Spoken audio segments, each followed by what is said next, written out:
Olá, boa tarde, seja bem-vindo ao programa Resenha, que hoje será comandado por mim, Jairo Martins, em substituição ao meu colega Itevaldo Júnior. Aqui no estúdio eu recebo o professor assistente e chefe do Departamento de Comunicação Social da UFMA, Carlos Benalves, ele que está na coordenação da 13ª Conferência Brasileira de Comunicação Cidadã, que acontece em novembro aqui em São Luís. Seja bem-vindo, professor. Muito obrigado, Jairo. Que tipo de assuntos importantes essa conferência, né, vai trazer para a nossa cidade, para o nosso estado, e é a primeira vez que é realizada no Nordeste, né? Isso, exatamente. Então, a Conferência de Comunicação Cidadã, ela vai tratar exatamente de uma comunicação que é feita por todos, que é feita por todos os movimentos, por todos os grupos, por todas as organizações, e que é uma comunicação que ela está presente na sociedade e que tem impacto direto em como a sociedade se reconhece, em como a sociedade se representa. Então, esse é o espaço onde a academia quer encontrar-se com a comunicação que acontece no povo, né? No meio do povo, com as pessoas, para as pessoas, não só aquela comunicação dos eventos científicos, da discussão científica sobre o fazer da comunicação, mas a comunicação popular, a comunicação das minorias, a comunicação que é feita nos grupos que muitas vezes não tem espaço para essa discussão. Até porque a comunicação hoje é um fenômeno bastante amplo, né? Muita gente faz comunicação, agora é importante fazer comunicação com responsabilidade também, e eu tenho certeza que a conferência também vai trazer discussões contemporâneas acerca da comunicação, né? Claro, dentro das temáticas a gente busca exatamente pensar na comunicação como uma ferramenta de cidadania. Então isso tem uma série de implicações, né? A gente está falando de uma comunicação tanto nos meios de comunicação de modo geral, que são concessões públicas e por isso tem a obrigação de fazer uma comunicação que também seja voltada para o bem da cidadania, como a gente está falando também de uma comunicação que não é feita nessa grande mídia, né? A comunicação que hoje tem o espaço aí das mídias sociais, das chamadas redes sociais, não é? Que cada vez mais crescem, e os movimentos sociais, os grupos, as organizações, as instituições de um modo geral estão atuando nesses espaços, não é? Então, como essa comunicação está acontecendo? Discutir isso é muito importante, né? Porque a gente tem o encontro desses dois universos, né? Tanto o acadêmico como o da comunicação popular.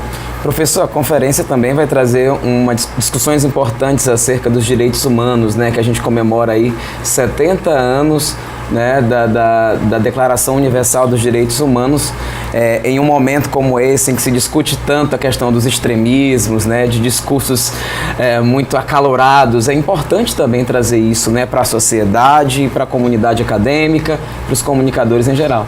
Isso, exatamente. A gente pode dizer que é uma feliz coincidência, né? O evento, a primeira vez que o evento acontece no Nordeste, vem acontecer aqui no Maranhão, e coincide com o aniversário de 70 anos da Declaração Universal dos Direitos Humanos. Então, o tema desse ano a gente vai tratar exatamente da comunicação, direitos humanos e diversidade, e o mote dos 70 anos dos direitos humanos. Então, quando a gente vive esse momento de acirramento, de afloramento, de extremismos muito fortes na sociedade, e isso obviamente vai repercutir nos espaços de comunicação, a gente percebe que são sinais claros de como nossa sociedade se comporta. Então a gente precisa pensar, poxa, são 70 anos de uma declaração importante, né?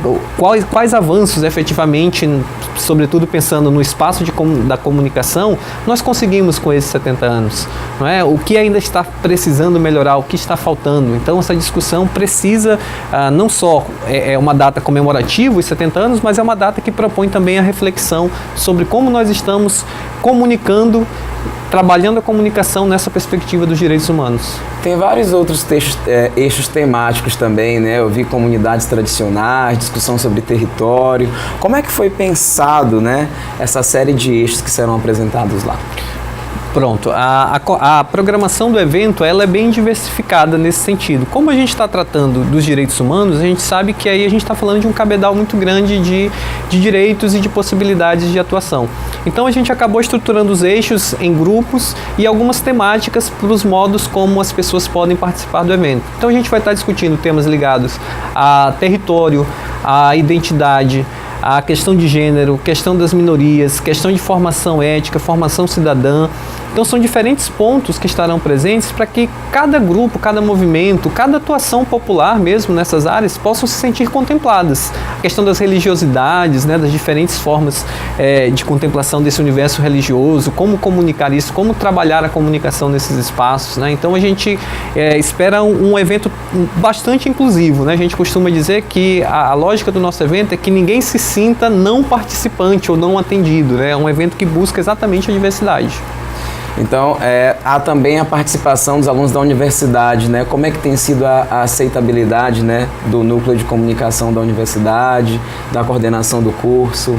Pronto, o evento ele surge inclusive de uma parceria, pela primeira vez também no nosso estado, a gente realiza um evento de comunicação em parceria com 3 instituições de ensino superior do nosso estado. Então tem a Universidade Federal do Maranhão, tem a Universidade Selma e tem a Faculdade Estácio São Luís envolvidas na organização do evento. Então é importante destacar que também pela primeira vez essas instituições se aproximam, né? Pode parecer Sim. estranho, mas tanto tempo a gente trabalhando na mesma área e ainda não tínhamos organizado um evento em conjunto, de fato. Então a comissão organizadora é formada por professores, por membros dessas 3 instituições. E a partir disso a gente tem um reflexo, né? Com o envolvimento dos alunos, a abertura dos editais de monitoria, com a produção científica, porque também é um dos motes do evento, né? Uma das 5 formas, vamos dizer assim, de participação no evento, tem 2 delas que são dedicadas à comunicação científica, né? A comunicação produzida nos espaços universitários, a apresentação de papers, de painéis, né? Então acaba que o envolvimento acadêmico é também muito forte nesse evento. É importante também ressaltar que esses trabalhos podem ser inscritos até hoje, né? É isso? Isso, exatamente. Então, para quem vai enviar trabalho, a gente está aí no prazo final, né? A gente está chegando aí nas últimas horas de envio. A gente tem 5 modalidades de participação. Sim. É a comunicação científica, que são os papers, os artigos científicos, e os painéis temáticos, que são voltados a grupos de pesquisa que atuam em qualquer das áreas que fazem parte dos temas do evento. Além disso, as outras 3 envolvem a questão da participação popular. Então a gente tem os relatos de experiência, que são voltados exatamente para grupos, instituições governamentais ou não governamentais que tenham atuação de comunicação ligados a essa área dos direitos humanos e as questões da diversidade, possam apresentar as suas experiências de comunicação, como é que isso se realiza lá no espaço do grupo. E além disso, outras 2 formas de participação, que podemos dizer assim, são mais ligadas às artes, né? Uma é a mostra de vídeo cidadão, que visa reunir as produções feitas nos grupos, nos mais diversos espaços que sejam ligados a essas temáticas, né, da territorialidade, da religiosidade, questões de gênero, questões de minorias e que estejam dentro desse universo dos direitos humanos. Além da mostra, a gente vai ter também a Feira Cidadã, que é um espaço também para exibição de pôsteres, de cartazes, de fotografias, toda a produção artística que esteja ligada a essa temática e que vai estar presente também nos dias do nosso evento. Então, como a gente falou anteriormente, né, a comunicação é um processo muito amplo. Sim. Apesar de ser um evento de comunicação, mas estudantes, cientistas da área das ciências humanas, sociais, todos podem participar também. Até quando se fala mesmo de direitos humanos, o pessoal do curso de psicologia, de direito, de outros vários cursos podem participar também desse processo, né? Exatamente. É um evento bastante multidisciplinar, vamos dizer assim, né? Porque quando a gente fala da temática dos direitos humanos, é uma temática que ela está presente em todas as áreas. Todo o espaço de estudo acaba em algum momento enfrentando essas questões dos direitos humanos, né? Acaba perpassando por esse ponto, porque a gente está falando dos direitos que são nossos, que é meu, que é seu, é de quem nos assiste, né? Então não existe essa distinção nem essa barreira, né? E nem é só um evento da ciência, né? É um evento para todos que tenham interesse nesses pontos, que queiram discutir a comunicação ligada a esse campo dos direitos humanos. Verdade, inclusive o diretor falou aqui que já tem, o site está aberto, né? Isso. Está à disposição. Basta colocar lá na internet CBCC. CBC Cidadã. Você encontra nesse endereço, tem tanto nas mídias sociais quanto no nosso site, que é o cbc.org.br. .com é esse que a gente está vendo aqui, cbccidadã.com. A gente encontra aqui, ó, tem a mostra de vídeos, chamada de trabalhos, a feira de mídia cidadã, os painéis temáticos, né, que são os modos de participação no evento. E aí as pessoas clicam aqui, tem mais informações, né? Exatamente. Eu fiquei curioso quando eu abri também o site com relação a essa feira de mídia cidadã, né? Como é que vai ser organizada essa feira? A gente vai ter esse espaço da feira, onde a gente vai ter uma exposição, né? Então as pessoas que vão chegando no evento vão passar por essa feira. Sim. Então vão encontrar as produções que são feitas pelos grupos, pelas comunidades, que foram apresentados por artistas, por fotógrafos ligados a essa temática, né? Então já fica até o apelo e o convite, você que tem trabalho nessa área, registro das atividades dos grupos, encaminhe para a gente, porque aí a gente vai montar todo esse espaço para que as pessoas possam conhecer mais também, né? Porque a gente, ao tratar desse evento, a gente está tratando de uma questão de invisibilidade também, né? Das ações desses movimentos, o que esses movimentos estão fazendo, e que às vezes a comunicação deles não tem repercussão, porque fica muito voltado aos próprios membros do grupo, é aquela comunicação que fala para si mesmo, né? Então nesse espaço é um espaço também para que outras pessoas possam conhecer o que acontece ao nosso redor. Apesar de sermos profissionais da comunicação, eu percebo que a gente é muito ainda isolado, né? Fica cada um ali no seu mundo, cada um dentro do seu segmento, né? Se é rádio, se é TV, se é impresso, se é blog. Mas essa é uma oportunidade também, né, de se integrar, de discutir assuntos que são convergentes entre todas as áreas, né? Exatamente. A gente fala do universo da comunicação e aí todo mundo conhece os diferentes meios de comunicação e para nossa área, nós que somos profissionais, a gente acaba às vezes segmentando muito, né? Não, eu sou um profissional dessa área, eu sou um profissional da outra área, mas a gente percebe que cada vez mais a comunicação ela é essa confluência, né? Ela é muito menos separatista e muito mais da união, assim, a gente perpassa pelas diferentes áreas. E a comunicação é aquela questão que é própria do ser humano social, né? Então, enquanto sociedade, nós somos seres comunicadores. Então, todos fazemos comunicação, né? O olhar que a gente dá para uma determinada área, para um determinado segmento mais científico, mais profissional, ele não é mais nem menos importante do que aquele que é feito no universo popular, na sabedoria popular, no modo de fazer de cada grupo, né? Então essa é uma oportunidade do encontro dessas duas áreas. Há uma carência de espaços como esse para discutir assuntos relevantes, como essa conferência aqui a nível local, a nível de Maranhão? Sempre há, porque se a gente imagina os próprios eventos científicos, eles acabam sendo esses eventos que falam para a própria comunidade, né? Então, talvez falte na própria mídia, de um modo geral, espaços para a gente discutir essas ações de comunicação voltadas para a população, não é? Então, quando a gente tem espaços como esses que são mais abertos, eles são muito importantes para a gente discutir, né? Ainda que a gente tenha um esforço acadêmico da universidade, que é importante, mas esses meios e essa comunicação, ela acaba circulando muito entre os pares, né? É a comunidade científica que vai buscar esse tipo de informação. E é preciso ampliar mais essa discussão, né? É preciso romper essa barreira e que as pessoas percebam a academia, a universidade, as universidades como um ponto importante e fundamental para a própria sociedade, né? Não é só um lugar de formação de profissionais, de formação de mercado de trabalho. São pontos estruturantes numa sociedade que quer ser mais inclusiva, uma sociedade que quer valorizar esses direitos humanos.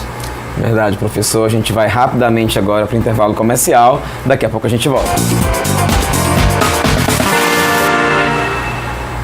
Estamos de volta ao vivo com o programa Resenha e aqui no estúdio o professor assistente e chefe do Departamento de Comunicação Social da UFMA, Carlos Benalves. Professor, de forma contextualizada, né, e de forma ampla, hoje a mídia ela tem conseguido garantir essa comunicação cidadã? Então, essa questão é uma questão complexa, porque se a gente pensar o que seria essa comunicação cidadã, a quais interesses a comunicação hoje ela é pensada, né? A quais interesses ela serve. Então, são questões que a gente precisa, de fato, enfrentar e discutir, né? A gente está falando, quando a gente fala da comunicação no sentido mais amplo, enquanto estrutura de mídia, né? A gente sabe que a grande maioria, as televisões, as rádios, todas são concessões públicas, são bens públicos, né? É um bem da sociedade, né? Que são concedidas para grupos poderem prestar o serviço. E ali deve-se ter um serviço que também também deve servir a essas pessoas, deve servir à sociedade no modo geral. Mas aí a gente pensa, quem hoje tem voz nos meios de comunicação? Né? Quais grupos estão esquecidos? Quais grupos estão silenciados? Né? A briga das minorias, a briga dos grupos que hoje não tem espaço de voz. Né? Felizmente, com essa abertura de novos espaços de comunicação, a gente começa a perceber, a ver emergir diferentes grupos que muitas vezes eram desconhecidos da sociedade. Isso não significa que eles não existam ou que não tenham importância, mas às vezes eles só não têm espaço. Né? Então, pensar uma comunicação cidadã é, sobretudo, a gente está pensando uma comunicação cada vez mais inclusiva. Então esse seria o principal entrave, a questão da falta de espaços nos veículos tradicionais, seria isso? Eu acho que um deles, né? Um desses espaços é esse dos veículos tradicionais, mas também da gente pensar que hoje já não são só esses veículos que estão falando para as pessoas. Né? Então entender o que está por trás, às vezes, de outras comunicações, como construir outros espaços de comunicação.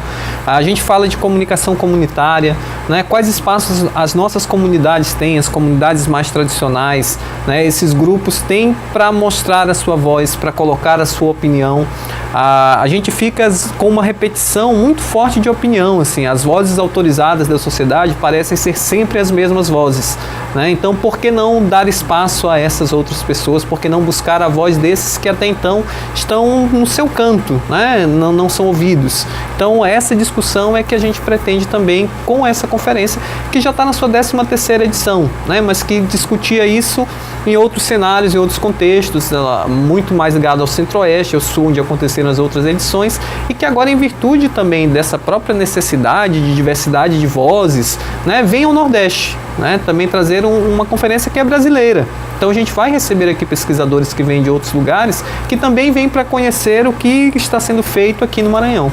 Sim, e esse feedback é importante não só para quem é da comunidade científica, é importante ressaltar isso, né? Porque muita gente pensa, não, um evento de comunicação, eu deixo lá só comunicação. Não, é um evento aberto para a sociedade, todos podem participar, todas as áreas, inclusive. Isso, podem e devem participar, né? A gente não quer que ninguém não se sinta participante desse evento. É um evento para a gente discutir comunicação, diversidade e direitos humanos. São questões que são próprias e de interesse de toda a sociedade. Então é um evento que, obviamente, tem o seu caráter científico, tem o envolvimento aí das instituições de ensino, mas ele é pensado sobretudo para os comunicadores populares, né? A própria organização geral do evento, que vem da Associação Brasileira de Pesquisadores e Comunicadores, né, em comunicação popular e cidadã, é exatamente para envolver todos aqueles que têm algum interesse em pensar e em discutir os espaços de comunicação. É importante também para a gente quebrar esse estigma, né, de que direitos humanos é para defender bandido, né? Um estigma muito esdrúxulo, né? Mas que é importante se discutir para se quebrar essa verdade pronta, que na verdade não é uma verdade. É, exatamente. Esse é o problema toda vez que a gente rotula alguma coisa ou alguém, porque a gente acaba perdendo de fato a dimensão do que significa ou aquela pessoa ou aquele termo a quem nós rotulamos.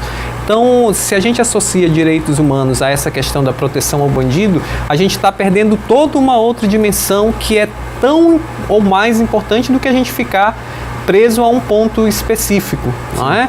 Então, os direitos humanos, eu estou falando dos meus direitos, dos seus direitos, eu não estou falando dos direitos do outro, né? Às vezes a gente pensa isso, os direitos humanos, e a gente se coloca distante dessa realidade. Os direitos humanos, a gente está falando de uma questão que é social, né? Que é o direito do outro, mas que é o meu, que é da minha família, né? Então, é próprio da sociedade a gente discutir isso. E quando a gente abre mão ou a gente rotula para querer colocar isso numa menor escala, o prejuízo é geral. E a gente sabe também que há um retorno muito importante, sobretudo na mídia, quando trabalha em convergência com direitos humanos, né? O próprio caso da Lei Maria da Penha foi instituído após uma intervenção, né, da Comissão Interestadual, na verdade, Interamericana de Direitos Humanos. Né, que se não houvesse a interferência da mídia, pressionando e dando voz, né, à questão da violência contra a mulher aqui no Brasil, não teria se chegado a lugar nenhum. O mesmo caso dos meninos emasculados aqui no Maranhão, que só ganhou voz porque a mídia ficou ali, né, Então é importante, né, a comunicação nesse processo de garantir esses direitos humanos. Claro, quando a gente traz temas, todo tema que ele ganha repercussão na mídia, ele ganha importância social. Não é? Porque as pessoas vão passar a discutir sobre aquele tema, elas dizem, eu ouvi no jornal, eu vi essa discussão, e o tema passa a ser recorrente. Então o contrário também é verdadeiro. Temas que não ganham repercussão parecem não ter importância social. Perdem visibilidade, visibilidade. Exato, a questão da visibilidade que hoje tanto se fala. Né? Mas esses pontos só reforçam a importância de se discutir o acesso ao direito e o direito à comunicação, porque quando a gente está falando dos direitos humanos, um dos direitos universais é exatamente o direito à comunicação. Né? Então, por que esse direito ele é garantido mais a alguns e ele é negado a outros? Né? Então, espaços de discussão, dar voz a todo mundo, dar voz a esses espaços, tem que ser uma das funções também da universidade.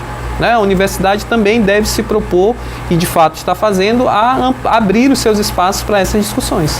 Agora, como chegar a um equilíbrio, né, de discursos em uma sociedade extremada como está a nossa, né? Que a gente vê o país dividido, né? Sim. Coloca a arma na mão do cidadão, não coloca a arma na mão do cidadão. Como é que a mídia se organiza no meio disso tudo, né, para ajudar a população a formar um juízo de valor a isso? Bom, a mídia ela tem a sua importância nesse processo, mas a gente talvez tenha perdido um pouco a lógica da empatia pelo outro. Né?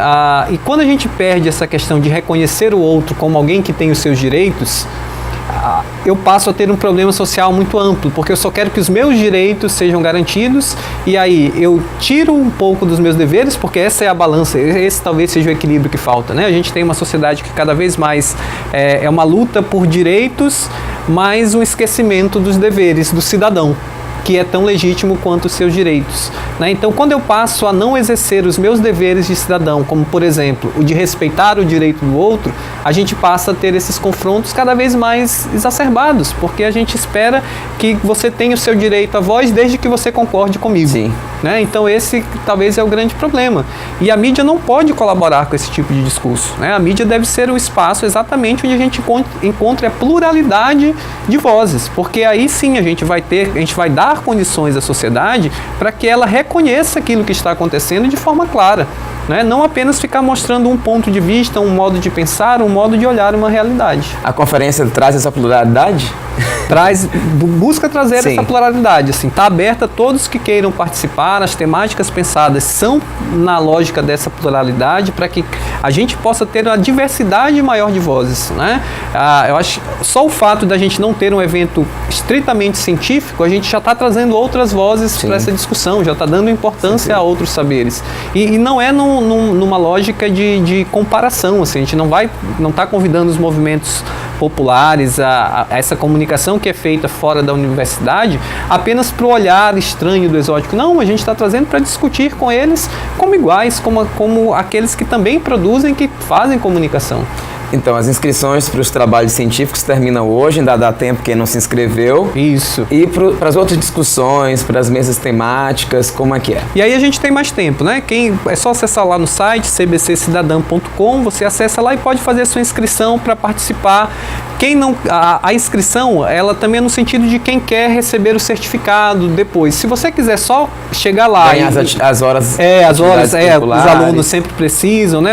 As pessoas mais ligadas a essa área científica sempre precisam, se inscreve e é aberta a inscrição para todos. Mas, eventualmente, alguém que queira apenas ir participar como ouvinte, que quiser, é só acompanhar a programação na nossa página, pode ir lá participar, não tem problema nenhum, não vai ser restrito apenas a quem está inscrito, né? A inscrição é por uma questão de organização do material do evento, da questão de certificado, mas aqueles que apenas por curiosidade, eventualmente queiram participar do evento, também está aberta para participação.